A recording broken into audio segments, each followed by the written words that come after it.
Selamat malam, saudara-saudara sidang Tuhan yang dikasihi oleh Allah.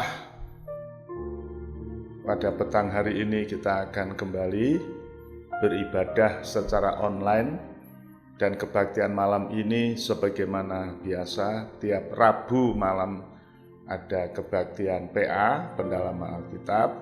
Sebab itu juga petang hari ini sekalipun waktu dan kesempatan sangat terbatas, kita akan gunakan sebaik-baiknya. Sebab itu saya harap saudara-saudara dapat menyiapkan diri, jangan sampai terganggu dengan kegiatan yang lain. Tuhan memberkati saudara sekalian, dan mari kita akan sama-sama menghampiri Tuhan, mohon kemurahan-Nya. Ya Tuhan, Bapa kami yang di dalam surga, mengucap syukur untuk kesempatan yang indah pada malam hari ini di tengah-tengah situasi pandemik corona. Tuhan masih memberi kesempatan kami untuk dapat menikmati firman-Mu, sekalipun lewat media online. Kiranya tidak mengurangi kehadiran-Mu di dalam hidup kami.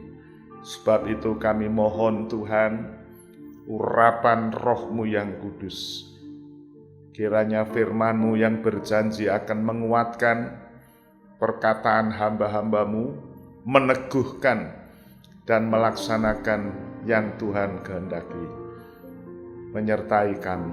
Tuhan, terima kasih dan berkati seluruh jemaat-Mu, karuniakan mereka roh hikmat dan wahyu untuk dapat mengerti firman Tuhan, untuk dapat memahami bahasa Alkitab, bahasa yang rohani. Tuhan, terima kasih. Tutup bungkus kami dengan kuasa darah-Mu. Roh-roh najis, roh-roh jahat yang coba untuk mengalihkan perhatian kami tengking di dalam nama Tuhan Yesus Kristus. Terima kasih Tuhan, dan kami menyerahkan seluruh pelayanan petang malam hari ini dalam pimpinan Roh-Mu yang kudus. Nama Tuhan yang dipermuliakan di dalam nama Tuhan Yesus Kristus. Haleluya. Amin. Saudara, malam hari ini firman Tuhan yang akan saya sampaikan mempunyai tema, yaitu Dia akan mengubahkan dari duniawi menjadi yang rohani. Dan itu akan didahului dengan pujian yang berikut ini. Kiranya kita dapat mengikuti. Kalau bisa saudara nyanyikan bersama di rumah masing-masing sambil menghayati pujian ini. Tuhan memberkati saudara. Amin.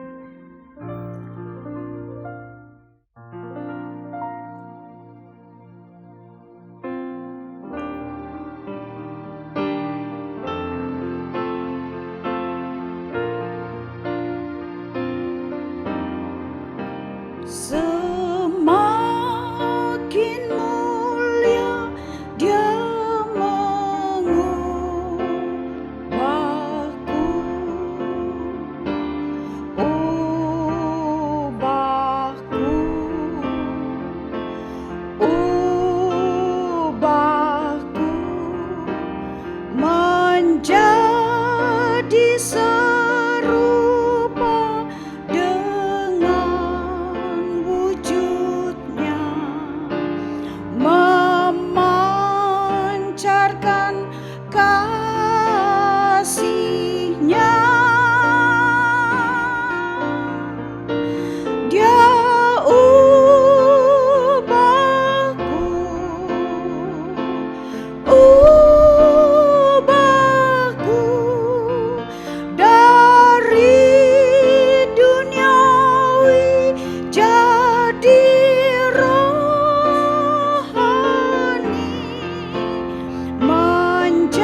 wujudnya memancarkan kasih-Nya.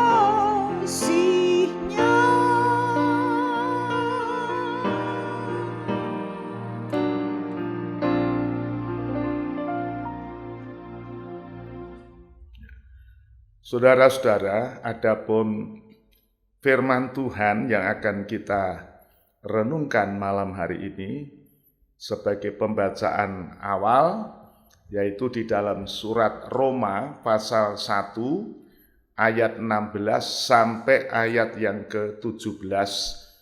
Demikian bunyi firman Tuhan. Sebab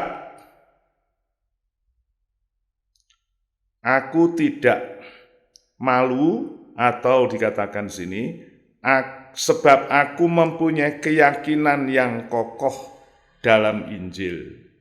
Karena Injil adalah kekuatan Allah yang menyelamatkan setiap orang yang percaya. Pertama-tama orang Yahudi, tetapi juga orang Yunani. Sebab di dalamnya nyata kebenaran Allah yang bertolak dari iman dan memimpin kepada iman, seperti ada tertulis, orang benar akan hidup oleh iman. Demikian firman Tuhan, saudara.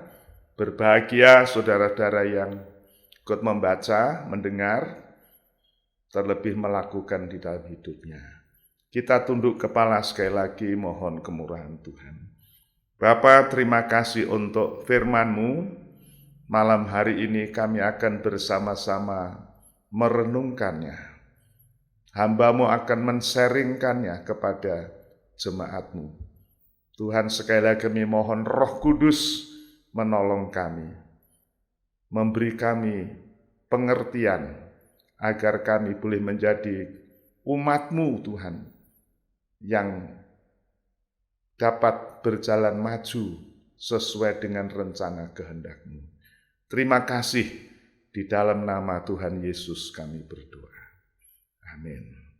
Saudara-saudara sekalian, saya harap saudara masih mengingat firman Tuhan yang saya sampaikan pada hari Rabu yang lalu, yaitu tentang kita mau teguh berdiri dalam satu roh, sehati, sejiwa, berjuang untuk mempertahankan atau memperjuangkan iman yang timbul dari berita Injil. Saudara, saya ingin mengulas kembali supaya kita nyambung. Ada iman yang karena berita Injil itu iman yang murni, saudara. Tetapi ada iman yang bukan karena Injil yang murni. Ada Injil sosial, Injil yang lain, Rasul Paulus mengatakan, dan itu tidak membawa saudara menjadi orang yang dinamis atau yang progresif. Nah, firman Tuhan malam hari ini, yaitu akan saya berikan judul, yaitu yang dari duniawi menuju kepada yang rohani. Yang mula-mula itu memang duniawi lahiriah, tetapi harus menuju kepada yang rohani. Dan itu minggu yang lalu saya menyampaikan dalam Injil Yohanes pasal 6. Injil Yohanes pasal 6 ini perlu kita renungkan gumuli, saudara. Bagaimana Tuhan Yesus menarik orang yang ribuan itu dengan memberkati roti jasmani. Roti jasmani. Tetapi kita harus mengerti bahwa kemudian Tuhan menggiring atau membawa kita untuk mengenal roti rohani. Dan itu adalah tubuhnya yang dipecah-pecahkan karena isi dunia. Cuma sayang, banyak orang atau banyak di antara murid-muridnya yang tidak memahami ini dan tidak mau menerima. Mereka hanya puas atau mengharapkan berkat yang jasmani, mereka sukar menerima yang rohani. Yang akhirnya apa? Akhirnya mereka mengundurkan diri, tidak mengikut Tuhan lagi. Nah, saudara, inilah iman yang timbul bukan dari Injil, tetapi iman yang timbul dari berkat-berkat lahiriah, juga hal-hal yang duniawi, dan tidak mau berubah menjadi yang rohani. Jadi saudara, firman Tuhan malam hari ini mungkin merupakan sambungan atau follow up daripada firman Tuhan Rebu yang lalu.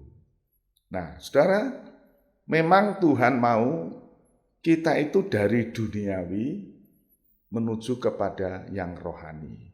Hal itu juga ditulis oleh Rasul Paulus, saudaraku, di dalam surat 1 Korintus pasal 15, ayat yang ke-51. Waktu itu Paulus berbicara tentang Injil, yaitu Yesus Kristus yang mati, tersalib, dikuburkan, dan dia bangkit pada hari yang ketiga. Dan Paulus katakan itu adalah yang terpenting dari Injil. Dan Injil yang seperti itu yang menyelamatkan, saudara. Nah, kemudian di dalam uraian Rasul Paulus yang panjang lebar dalam 1 Korintus 15 itu yang ingin membuktikan bahwa Yesus bangkit dari antara orang mati, dan kita yang percaya juga akan bangkit. Dan ditulis sana, bagaimana orang percaya itu akan dibangkitkan? Paulus katakan, kita itu dikuburkan atau ditaburkan dalam benih alamiah atau duniawi, nanti akan dibangkitkan dalam tubuh rohani. Nah, kemudian Paulus mengatakan, yang mula-mula bukan rohani, yang mula-mula itu duniawi. Tetapi dari duniawi itu menuju kepada rohani. Nah, saudara, itu kata Rasul Paulus. Maka untuk lebih jelasnya, saya akan membacakan di dalam 1 Korintus pasal yang ke-15,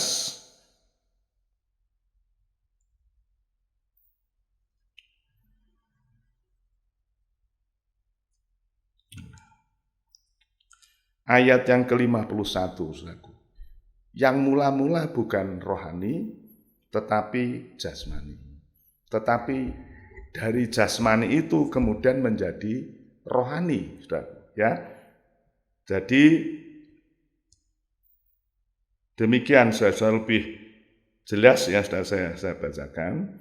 Sesungguhnya aku menyatakan kepadamu rahasia, kita tidak akan mati semua, tetapi kita semua akan diubahkan.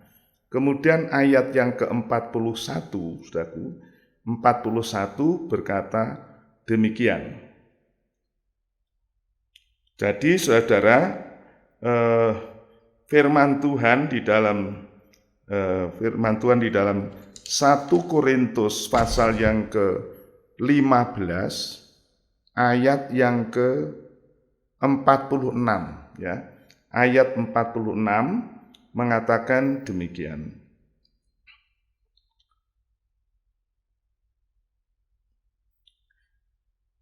Manusia pertama menjadi Adam, makhluk yang hidup, tetapi Adam yang terakhir menjadi roh yang menghidupkan. Tetapi yang mula-mula datang bukanlah yang rohani, tetapi yang alamiah. Kemudian barulah datang yang rohaniah. Demikian firman Tuhan, saudaraku. Jadi tema firman Tuhan malam hari ini yaitu berubah dari yang alamiah atau yang duniawi kepada yang rohaniah atau yang surgawi. Saudara-saudara, itu tersimpul atau tersirat di dalam Roma pasal yang pertama, ayat 16 dan 17 tadi, bahwa kita diselamatkan oleh karena iman kepada Injil. Rasul Paulus mengatakan, aku tidak malu mengaku Injil, karena Injil itulah kuasa Allah yang menyelamatkan tiap orang yang percaya. Saudara, tetapi tidak berhenti di situ. Ayat 17 mengatakan, di dalam Injil itu maksudnya, kebenaran Allah dinyatakan dari iman memimpin kepada iman, supaya seperti yang tertulis, orang benar hidup oleh karena iman. Saudara-saudara, jadi iman yang timbul dari berita Injil itu iman yang maju, iman yang progresif, iman yang dinamis, tidak statis. Jadi tidak berhenti percaya sudah selesai, yang penting sudah diselamatkan, atau mungkin sudah diberkati, sudah. Tetapi di dalam Roma pasal 1 ayat 17 mengatakan, di dalamnya itu, di dalam Injil yang menyelamatkan itu, kebenaran Allah itu dinyatakan. Dari iman memimpin kepada iman. Kalimat ini penting kita perhatikan, bahwa iman yang pertama menyelamatkan, itu memimpin kepada iman berikutnya. Iman yang lebih tinggi maksudnya. Dan menuju kepada kesempurnaan. Nah, dalam surat Ibrani, saudara, Ibrani 12, ya, ayat 1 dan 2, di sana dikatakan bahwa kita ini dalam suatu perlombaan, ya, tentu perlombaan iman, karena dalam pasal 11 Ibrani itu dituliskan tentang pahlawan-pahlawan iman. Di sana ditampilkan mulai dari Habil, Nuh, Henoh, Ibrahim, dan seterusnya. Ya, pahlawan-pahlawan iman. Nah, dalam pasal 12 ayat 1 dikatakan kita ini diwajibkan dalam perlombaan, ya, yang disaksikan oleh orang-orang tadi itu, seperti awan yang menyaksikan kita. Nah, sebab itu Paulus mengatakan kita harus membuang segala dosa yang menjatuhkan kita dan beban-beban yang mudah menjatuhkan kita. Nah, kita melakukan itu dikatakan dalam ayat 2, marilah kita melakukan itu dengan mata yang tertuju kepada Yesus. Nah, di sana disebutkan kalau kita dalam perjalanan iman kita itu memandang Yesus, maka dikatakan Yesus itu memimpin kita dari iman kepada kesempurnaan. Nah, ini yang saudara kita harus memahami. Jadi iman kita tidak statis berhenti, cukup sudah diselamatkan, cukup sudah diberkati, cukup dulu sakit sembuh, berhenti, tidak. Ibrani berkata, kita memandang kepada Yesus yang memimpin iman kita kepada perkembangannya atau kesempurnaan yang penuh. Jadi iman itu kesempurnaan.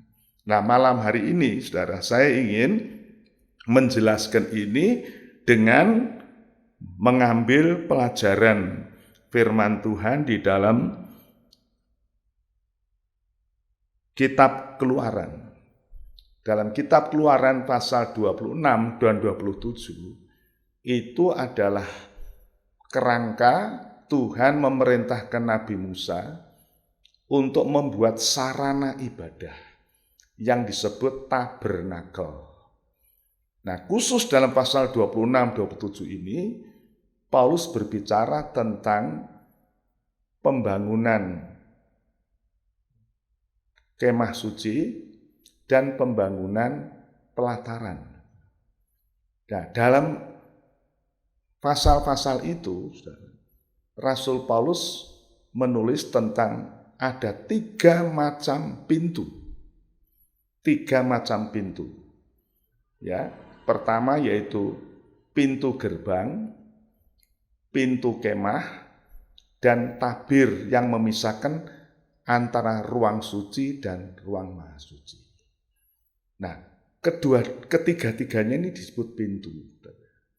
Dan kalau kita membaca di sana, saudaraku, dalam tabir yang pertama atau tirai yang pertama disebut pintu gerbang atau pintu halaman, itu wujudnya adalah kain lenan halus, putih bersih, tapi disulam, ditenun dengan warna merah kermisi, kemudian biru tua, dan biru muda, ungu muda. Ya. Jadi merah, biru, ungu. Nah, warna itu warna dominan. Kalau saudara membaca dalam kitab Keluaran, ya, tolong saudara dicatat situ. Saya tulis di sini, yaitu kitab Keluaran pasal 27 ayat 16, Keluaran 26 ayat 26-27, Keluaran 26 ayat 21 dan 24. Itu bicara tentang 3 macam pintu. Wujudnya adalah tirai, saudara. Tirai, tetapi dikatakan itu merupakan pintu untuk masuk. Nah, warna daripada tirai itu semua sama, saudara. Pintu gerbang atau korden yang merupakan pintu masuk ke halaman, itu warnanya adalah merah, biru, ungu, didasari kain lenan putih yang halus. Kemudian kalau kita sudah masuk halaman, kemudian mau ke pintu kemah, itu sama warnanya. Warnanya adalah kain lenan putih, disulam atau ditenun dengan kain benang merah, biru, ungu. Itu untuk masuk ke ruang namanya ruang kudus atau ruang suci. Nah, antara ruang suci dan ruang maha suci itu ada pintu lagi yang disebut tabir. Ya, disebut dalam arti itu tabir. Jadi suatu korden yang besar begitu, dan itu yang memisahkan antara ruang kudus dan ruang maha kudus. Dan warna ini warna dominan. Nah, warna ini itu bicara tentang Injil. Yang dimaksud Injil apa? Tadi saya kutip di dalam 1 Korintus 15 ayat 1 sampai 3. Paulus mengatakan yang penting dari Injil itu adalah bahwa Yesus mati, dikuburkan sesuai dengan Alkitab, dibangkitkan pada hari yang ketiga sesuai dengan Alkitab, dan kalau kamu menerima itu kamu selamat. Ini Injil. Nah, jadi warna di dalam tirai atau korden yang menutupi pintu gerbang itu, yang digantung dengan 4 tiang, itu bicara tentang riwayat Tuhan Yesus, khususnya kematiannya, kebangkitannya, dan kenaikannya ke surga. Itu inti Injil. Paulus katakan itu intinya. Dan itu yang menyelamatkan. Kalau kita percaya kepada karya Kristus, kematian, kebangkitan, dan kenaikan Kristus, kita selamat. Dan itulah yang ditulis oleh penginjil Matius, Markus, Lukas, dan Yohanes, yang digambarkan 4 tiang di dalam pintu gerbang tabernakel itu. Nah, orang yang percaya itu diselamatkan, diampuni dosanya atau dibenarkan. Nah, orang yang telah percaya ini lewat pintu itu masuk di namanya halaman. Dan halaman itu areal kebenaran atau areal keselamatan. Orang yang masuk situ sudah dibenarkan, sudah diselamatkan. Tetapi saudara, tadi di dalam Roma 1 ayat 7, Di dalam kebenaran itu, iman memimpin kepada iman. Ibrani 12 dikatakan Yesus memimpin iman itu kepada kesempurnaan. Nah, saudara, jadi kalau kita memandang Tuhan Yesus, maka kita akan dibawa dari iman pintu gerbang tadi kepada halaman, kita akan dibawa ke pintu kemah. Dan waktu kita melihat pintu kemah, kita akan memandang warna yang sama. Itulah Kristus. Dan itu bicara iman kepada Kristus. Tapi pintu kemah ini sudah berbeda dengan pintu gerbang. Kalau pintu gerbang itu membawa kita kepada halaman, korban bakaran, pembaptisan, dan sebagainya. Tapi yang pintu kemah ini membawa kita kepada satu ruang, namanya ruang kudus atau daerah kekudusan. Halaman itu daerah kebenaran, daerah pengampunan, tetapi di dalam ruang kudus, daerah kekudusan. Saudara-saudara. Dan warna, rupa daripada pintu kemah itu sama. Merah, biru, ungu. Itu adalah pekerjaan atau karya penyaliban Kristus. Tetapi saudara, kita melihat setelah masuk di ruang kudus, itu artinya kehidupan Kristen yang percaya belum cukup dibenarkan di hadapan Allah. Belum cukup kita menjadi orang yang diampuni. Yang lalu saya pernah menyinggung di dalam 1 Petrus 4 ayat 17 dikatakan, orang benar hampir tidak diselamatkan. Kalau sudah hubungkan itu di dalam Wahyu pasal 11, itu halaman itu tidak diukur oleh Allah. Yang diukur adalah orang-orang yang beribadah di dalam bait suci itu. Yang halaman itu tidak usah diukur itu sudah diserahkan kepada bangsa kafir atau bangsa yang tidak mengenal Allah. Itu kalau kita uraikan lebih jauh, terjemahkan, itu nanti orang-orang di halaman itu akan menjadi mangsa daripada antikris. Sudah percaya, tetapi tidak penuh Roh Kudus, tidak hidup dalam kekudusan, masih menyimpan dendam, salah, dan lain sebagainya. Itu nanti ketinggalan. Seperti yang diungkapkan di dalam film Akhir Zaman. Kemarin dulu saya minta saudara menonton itu. Saudara, itu halaman. Tetapi Tuhan mau kita itu masuk ke ruang kudus. Kita masuk di dalam proses pengudusan. Proses pengudusan. Di dalam ruangan itu ada meja roti sajian, ada pelita emas, ada misbah dupa. Itu alat yang akan menguduskan kita. Apa selesai? Tidak, belum. Dari ruangan kudus itu, saudaraku, tadi ada pintu ketiga namanya tabir, itu yang memisahkan antara ruang kudus dan ruang maha kudus. Pada zaman Taurat, yang boleh masuk ke ruang maha kudus itu setahun sekali seorang imam besar. Tidak boleh sembarang orang. Saudara. Tetapi pada waktu Yesus tersalib, itu ditulis dalam Injil Matius pasal yang ke-27, saudaraku. Dikatakan bahwa waktu Yesus disalib itu berkata, Eloi, Eloi, lama sabachthani. Tabir itu terbuka dari atas ke bawah. Terbuka. Dan dalam Ibrani 10 ayat 19, saudara catat itu, Ibrani 10 ayat 19 itu, pintu itu terbuka. Tabir itu terbuka, itulah tubuh Kristus yang dipecahkan. Sehingga kita bisa masuk dalam hadirat Allah, langsung tidak melalui perantara imam besar lagi. Saudara, itu pintu tabir yang ketiga. Warnanya sama, saudara. Warna tabir itu sama, merah, biru, dan itu menunjuk korban Kristus.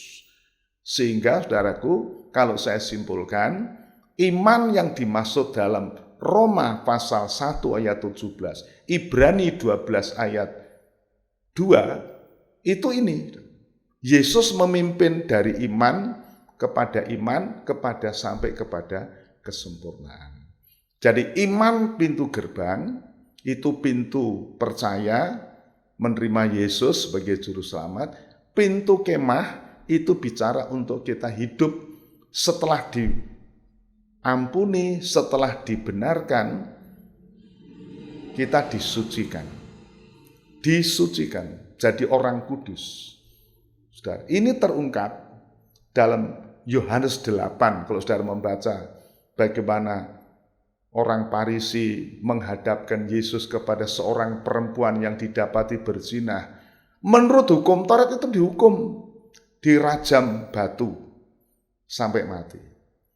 Tapi waktu itu Yesus melukis ke tanah. Ya, melukis ke tanah, dan orang Farisi mendesak, "Tuhan, bagaimana pendapatmu?" Tuhan berkata, "Kalau ada di antara kamu yang tidak berdosa, lempar perempuan ini dengan batu."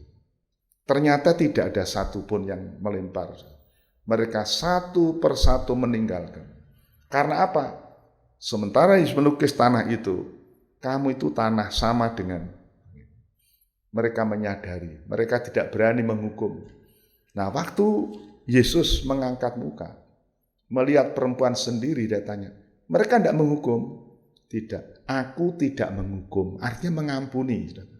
Tetapi Tuhan berpesan, dan mulai sekarang jangan berbuat dosa lagi. Ini bicara tentang penyucian. Jadi Tuhan tidak hanya mengampuni tetapi menyucikan.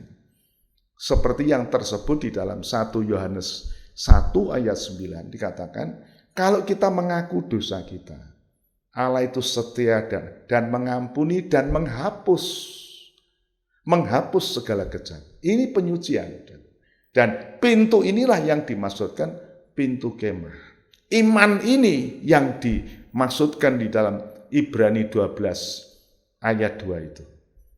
Tuhan memimpin kita dari iman kepada kesempurnaan. Nah, di dalam ruang kudus itu kita digarap. Pengudusan kita dikerjakan. Lewat pelita emas, itu bicara tentang ibadah persekutuan. Meja roti sajian itu bicara tentang kebaktian Bible study atau pendalaman. Seperti yang kita lakukan malam ini. Tetapi kemudian misbah doa itu bicara tentang penyembahan. Di sana tidak ada korban sembelian, yang dipersembahkan ukupan yang harum, yaitu puji-pujian, memuliakan Tuhan. Ini korban yang dihargai Allah. Dan Paulus tulis di dalam Ibrani bahwa itu tempatnya begitu dekat dengan ruang Maha Kudus. Bahkan ditulis di ruang Maha Kudus. Artinya apa? Kehidupan Kristen yang tidak hanya dalam persekutuan, setia di dalam bebas, tetapi juga rajin menyembah Tuhan, menyembah itu dekat dengan ruang kudus. Nah, saudaraku, kemudian pintu tabir yang ketiga tadi itu warnanya sama, itu iman yang ketiga, yang masuk kita ke ruang maha suci atau maha kudus, dan itu tempat kesempurnaan. Isinya apa? Peti perjanjian, yaitu peti perjanjian yang dibuat dari kayu penaga, tapi disalut emas luar dalam, ya, dan di dalamnya ditaruhkan tongkat Harun yang bertunas, buli-buli berisi minyak, buli-buli berisi mana, dan 2 loh batu. 3 alat ini. Dan itu ditutup dengan tutup pendamaian yang dari emas murni. Dan itu apa bicara? Bicara tentang kesempurnaan gereja. Gereja yang sempurna nanti digambarkan peti perjanjian, yang luar dalamnya disalut emas. Kayunya tidak kelihatan lagi. Kemanusiaan kita tidak kelihatan lagi. Nah, itulah saudaraku, kalau itu terjadi, maka terjadi menikah rohani antara Kristus mempelai laki-laki surga dengan jemaatnya mempelai perempuan. Nah, itu menunjuk kepada hari kedatangan Kristus yang kedua kali. Yang pada hari-hari ini sudah semakin dekat, maka kita perlu berjaga. Saudara, pelajaran kita malam hari ini bicara tentang itu. Ya, jadi kita bicara tentang Injil yang menyelamatkan. Iman yang timbul dari berita Injil itu iman yang maju, iman yang dinamis, iman yang tidak statis. Bab itu, saudara-saudara, firman Tuhan malam ini mengajak saudara. Mari kita anak-anak Tuhan, jangan puas kalau kita sudah diselamatkan, mungkin sudah dibaptis, mungkin sudah lahir baru, ya. Tetapi kita perlu mengejar kekudusan. Ibrani 12, kejar kekudusan. Tanpa kekudusan tidak bisa memandang Allah. Nah, saudara, sebaliknya, jangan sampai kita itu menjual hak kesulungan itu seperti Esau. Saudara, saya mengajak saudara untuk membaca Galatia pasal 3 ayat 1, ya. Galatia pasal 3 ayat 1 yang sebagai berikut bunyinya.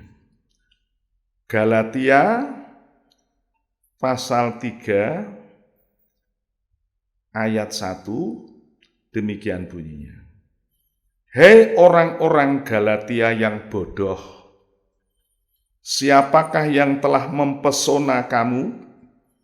Bukankah Yesus Kristus yang disalibkan itu telah dilukiskan dengan terang di depanmu?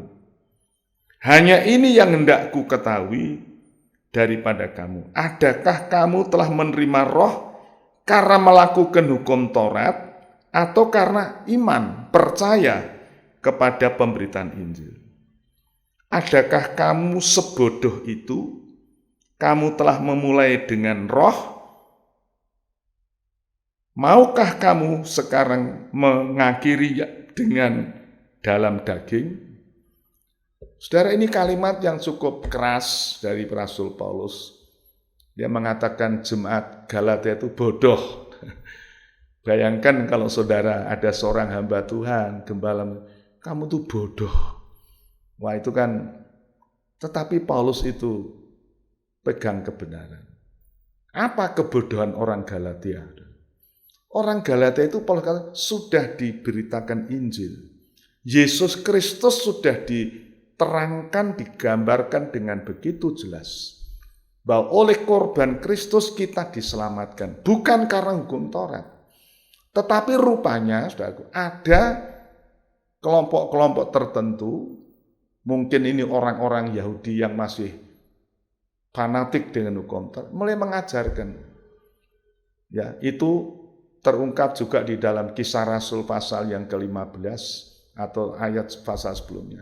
Ada orang-orang Yahudi yang berkata, kalau kamu tidak melakukan hukum Taurat, keselamatanmu itu belum sempurna. Jadi orang Kristen harus disunat lagi, melakukan hukum Taurat lagi, jika percaya itu. Dan itu sempat dimusyawarahkan, dimubeskan, musyawarah besar waktu itu. Di dalam Kisah Rasul pasal 15. Akhirnya diambil kesimpulan bahwa kita tidak harus memberikan beban kepada orang-orang yang percaya dengan harus melakukan hukum Taurat lagi. Dan itu kemudian menjadi suatu pengajaran yang dasari.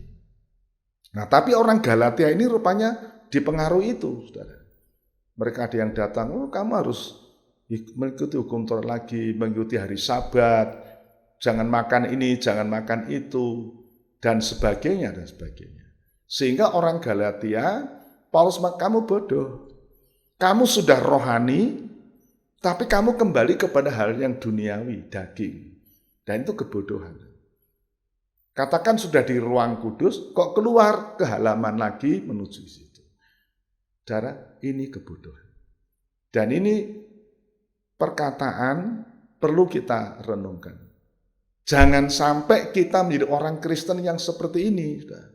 sudah dikuduskan, sudah dirohanikan oleh Tuhan. Kita mau coba menggunakan yang jasmani, yang agamawi, ibadah menurut agamawi, formalitas dan sebagainya. Saudara, Paulus mengatakan Injil yang kuberitakan itu bukan Injil ajaran manusia. Dia katakan, aku tidak belajar dari manusia kok. Injil itu aku terima langsung dari Yesus Kristus. Bukan diajar, tetapi aku mendapat wahyu dari Kristus Yesus. Sebabnya maka Paulus dengan kukuh mempertahankan ini. Iman itu kuasa Allah yang menyelamatkan. Yang di dalamnya itu dari iman memimpin kepada iman. Yaitu iman-iman tadi. Iman pintu gerbang, iman pintu kemah, iman tabir yang memisahkan ruang kudus dan maha kudus. Nah, saudara, jangan sampai kita menjadi orang Kristen seperti orang Galatia. Saudara, di dalam pasal 5 Galatia, kamu sudah merdeka, jangan mau diperbudak lagi, diperhamba. Bukan dosa, tetapi adat istiadat, aturan-aturan agama, dan sebagainya. Sehingga orang Galatia itu tidak mempunyai kemerdekaan yang penuh. Oh saudara-saudara, puji Tuhan. Jadi petang malam hari ini, saudara, saya ingin mengulangi kembali.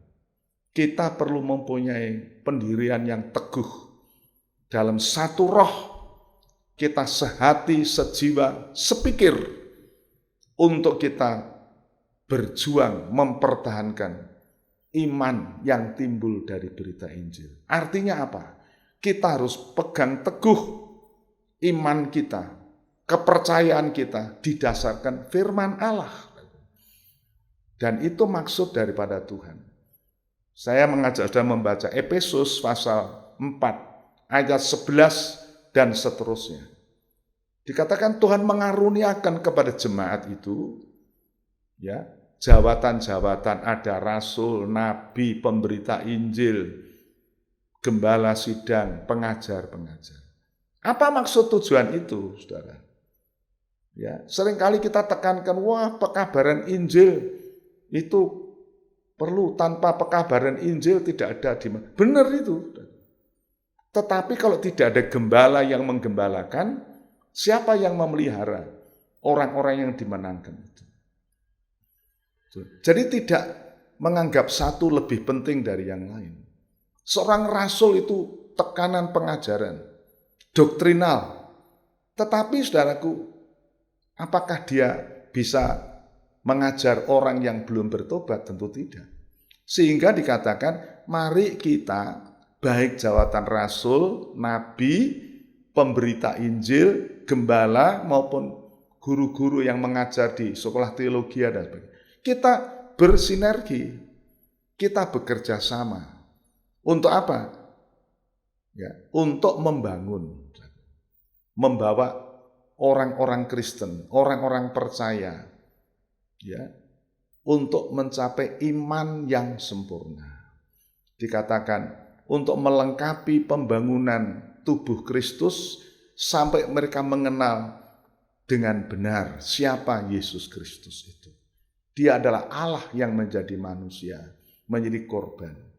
Sehingga kalau kita mencapai iman itu, saudaraku, kita dikatakan menjadi dewasa, menjadi sempurna seperti Kristus. Tidak kanak-kanak, saudaraku. Karena kalau anak-anak itu mudah diombang-ambingkan oleh angin pengajaran. Nah, dewasa ini kalau saudara jujur dan saudara peka, wah angin pengajaran sekarang ini begitu kayak badai, saudara. Menghantam jemaat Tuhan. Banyak yang bingung. Ada yang mengajarkan harus begini, harus begitu. Ada lagi mengajarkan ajaran-ajaran yang lain. Gereja Tuhan tidak jatuh karena aniaya. Gereja Tuhan tidak akan jatuh karena siksaan. Tetapi gereja Tuhan justru akan rontok karena ajaran palsu yang masuk. Ajaran bagian angin ribut, saudara. Yang lalu saya menyitir khotbah Tuhan Yesus di bukit, Matius 7 ayat 24 sampai 26. Itu ada dua kelompok yang mendengar Injil, mendengarkan firman. Tuhan berkata, orang yang mendengar perkataanku dan melakukannya, itu orang bijaksana. Yang membangun rumah di atas batu, nanti akan datang hujan, datang angin, kemudian banjir dan angin melanda, tetap kokoh. Karena didasarkan pada Injil firman Tuhan. Tetapi orang yang bodoh membangun di atas pasir. Kemudian datang hujan, datang banjir, angin meniup. Angin apa? Angin pengajaran.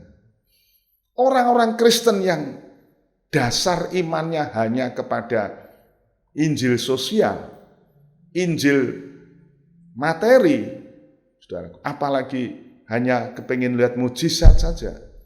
Waktu datang angin ini goyah, saudara.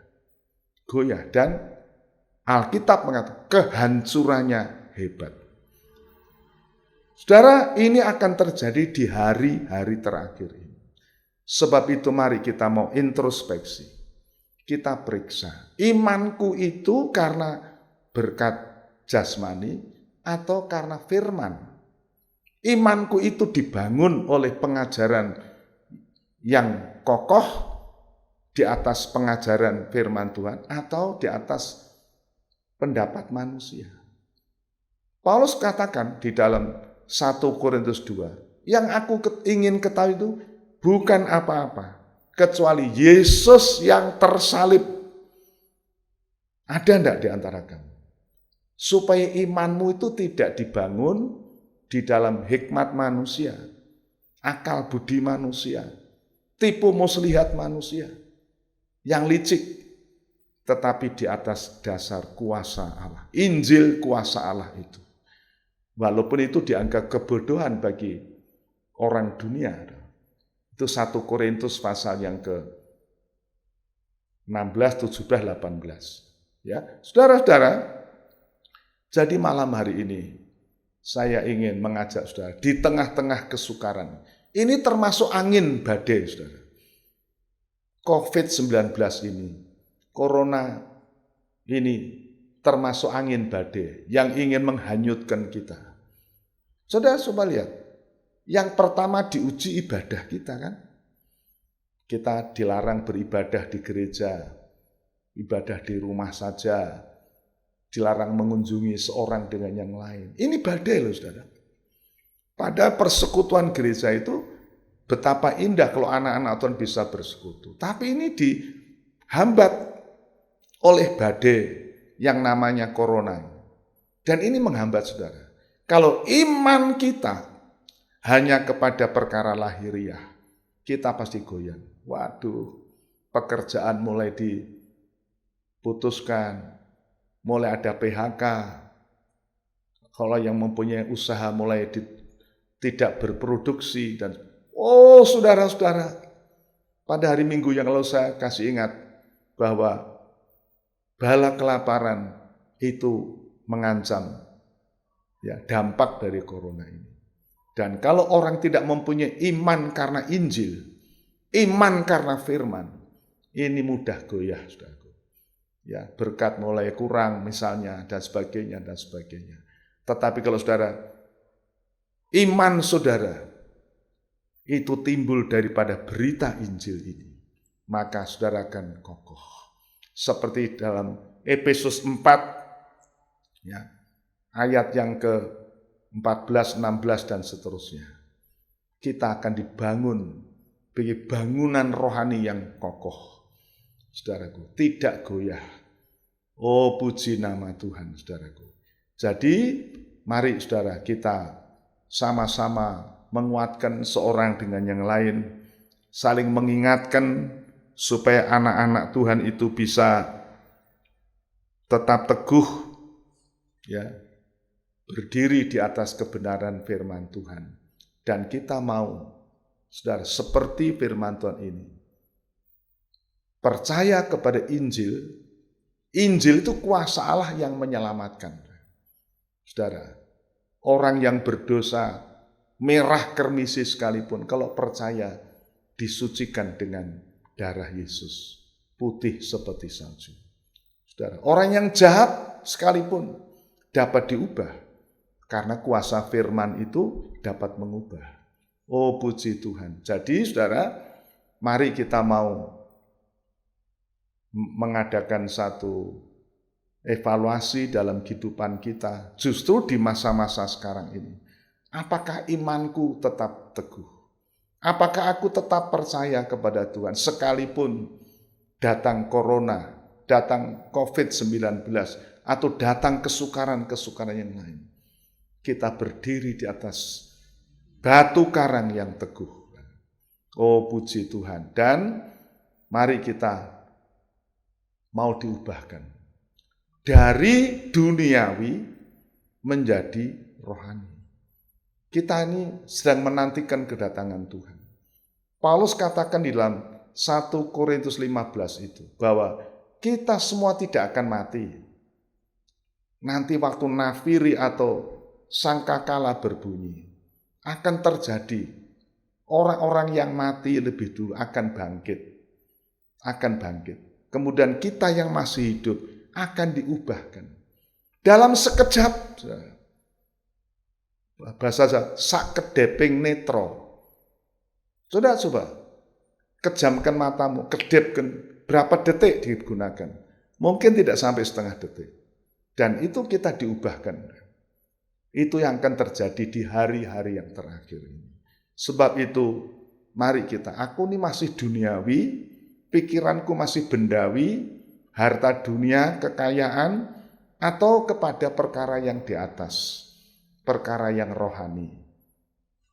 Memang kita dari duniawi kok saudara, kita dari daging, tetapi Tuhan mau kita diubah lewat Injil, Injil yang membawa kita kepada iman, pertobatan, percaya, kemudian dibawa kepada kekudusan, dan kelak akan dibawa kesempurnaan. Kita memang orang duniawi. Paulus mengatakan orang berdosa dan di antara mereka aku yang paling berdosa. Tetapi belas kasihan Allah membuat aku ada sebagaimana aku ada. Oh luar biasa saudara, puji Tuhan. Sebab itu renungkanlah firman Tuhan malam ini, kiranya menjadi berkat bagi saudara-saudara sekalian. Dan mari kita berdoa. Tuhan, periksai diriku. Engkau mengenal aku. Engkau mengenal hidupku. Apakah aku ini masih duniawi? Masih tergantung kepada berkat-berkat duniawi? Atau sudah bisa tertarik kepada perkara yang rohani? Oh puji Tuhan, saudara. Kita tunduk kepala. Sementara saudara merenungkan firman Tuhan ini. Saudara, biarlah kita diubahkan. Siapa yang bisa? Injil. Injil itu salib Kristus. Salib yang kasar itu yang berkuasa mengubah hidup kita. Saudara melihat seorang pemberontak, seorang pencuri, seorang penyamun. Pada detik dia percaya Yesus, dia diubahkan. Tuhan mengatakan, hari ini kamu bersama dengan aku di Firdaus. Saudara, puji Tuhan. Dan beberapa tahun kemudian, seorang yang jahat, teroris yang luar biasa, namanya Saulus, di pintu gerbang Damsyik, ditegur. Saul, mengapa engkau menganiaya aku? Saul waktu itu tanya, siapa engkau? Aku Yesus yang engkau aniaya. Tetapi pada jam itu, Saulus diubah, yang kemudian menggunakan nama Paulus, yang kita kenal surat-suratnya. Oh luar biasa, saudara. Injil mengubahkan. Salib Kristus yang mengubahkan. Oh puji Tuhan, mari kita tunduk kepala. Kita mau mohon kemurahan Tuhan. Tuhan, ubahkanlah hidupku. Ubahkan kami yang masih duniawi, yang masih kasar. Ubahkan menjadi manusia rohani. Puji Tuhan. Ya Tuhan, Bapa di dalam sorga, di dalam Tuhan Yesus Kristus yang telah menyerahkan diri menjadi korban pendamaian untuk menebus kami dari dosa, untuk melepaskan kami dari dunia yang jahat sekarang ini. Dan Engkau akan memimpin kami, Tuhan, dari iman percaya untuk diselamatkan kepada iman untuk mencapai kekudusan. Tuhan, terima kasih. Bahkan kelak Tuhan akan menyempurnakan iman kami. Seperti firman-Mu pada malam hari ini. Oh Tuhan, biarlah Engkau periksa kehidupan kami. Engkau menyelidiki kehidupan kami, Tuhan. Biarlah kiranya nama Tuhan yang dipermuliakan, nama Tuhan yang ditinggikan. Terima kasih Tuhan, berkati seluruh jemaat yang saat ini mendengarkan firman-Mu. Jadikan mereka orang-orang yang rohani, orang-orang yang diubahkan. Tuhan, terima kasih. Segala puji bagi Tuhan. Jangan sampai seorang pun ditinggalkan Tuhan. Tetapi biarlah Engkau persiapkan mereka layak di hadapan Engkau untuk menyambut kedatangan Tuhan, untuk kami bertemu Tuhan di udara. Segala puji bagi nama Tuhan. Dalam berkat nama Tuhan Yesus, kami mohon doa kami. Haleluya. Amin. Saudara, kemudian kami informasikan bahwa nanti hari Minggu, tanggal yang ke 20 ya, itu ada kebaktian minggu ketiga ya, minggu ketiga, dan kami sudah runding dengan pengurus jemaat karena tiap Rebo sekarang tidak ada perjamuan suci karena masalah teknis, maka itu kami tidak ingin merugikan jemaat, maka kami adakan perjamuan kudus tiap minggu pertama dan minggu ketiga. Dan minggu besok itu, saudara, kena pada minggu ketiga. Jadi ada perjamuan kudus. Saya harap saudara mempersiapkan diri, baik teknis maupun mental. Ya. Kemudian kami beritahukan juga pada tanggal yang ke-21, ya, tanggal 21 itu hari Kamis, itu hari kenaikan Tuhan. Maka kami adakan kebaktian pagi jam 9, secara online juga. Dan itu akan disertai juga perjamuan kudus. Kiranya saudara bisa mempersiapkan diri, saudara, baik tiap keluarga, tiap rumah tangga, atau kalau yang sendirian di rumah bisa menggabung sama tetangganya atau sama saudaranya yang bisa membuka internet atau membuka HP atau ikuti video dan sebagainya. Kami harap saudara jangan ada satu yang tidak ikut. Ya. Kemudian saudara, tanggal 21 itu hari kenaikan, kita adakan perjamuan kudus.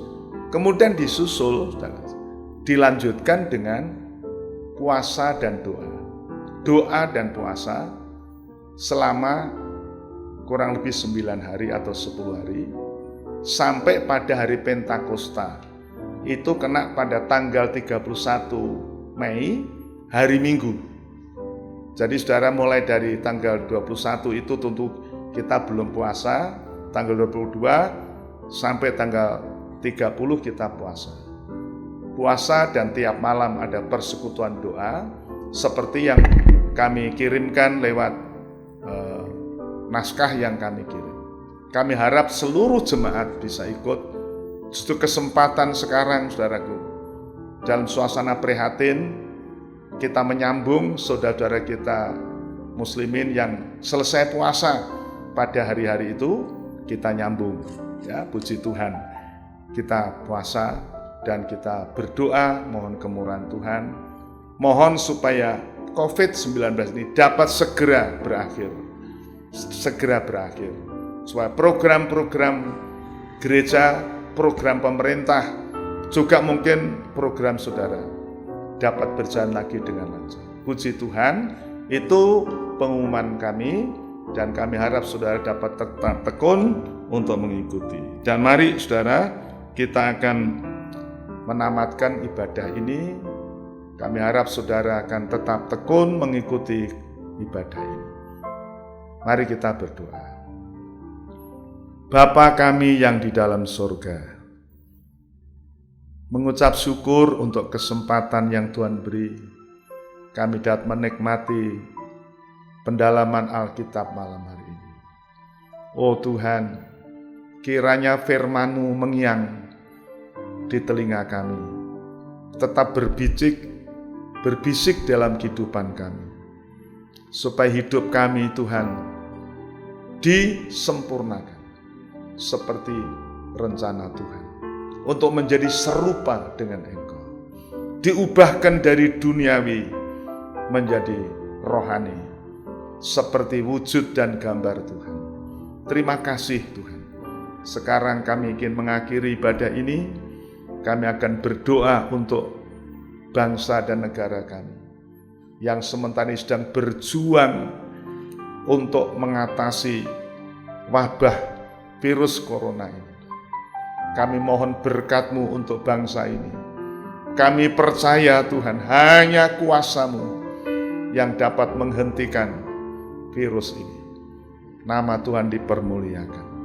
Berkati pemerintah kami supaya program-program nasional, program-program sosial ekonomi, program-program pendidikan, dan seterusnya Tuhan dapat normal kembali.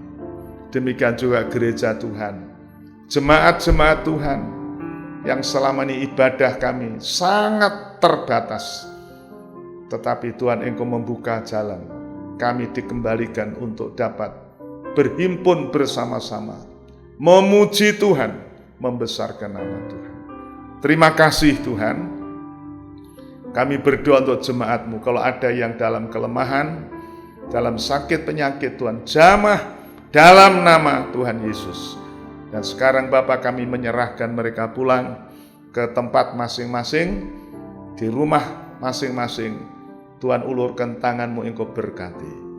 Kiranya anugerah, damai sejahtera, kasih sayang Tuhan Yesus turun atas seluruh jemaat Tuhan dimanapun berada. Dan segala puji, hormat, kemuliaan hanya bagi Tuhan. Dalam nama Tuhan Yesus menyertai kami semua. Haleluya. Amin. Selamat malam saudara-saudara, Tuhan memberkati kita.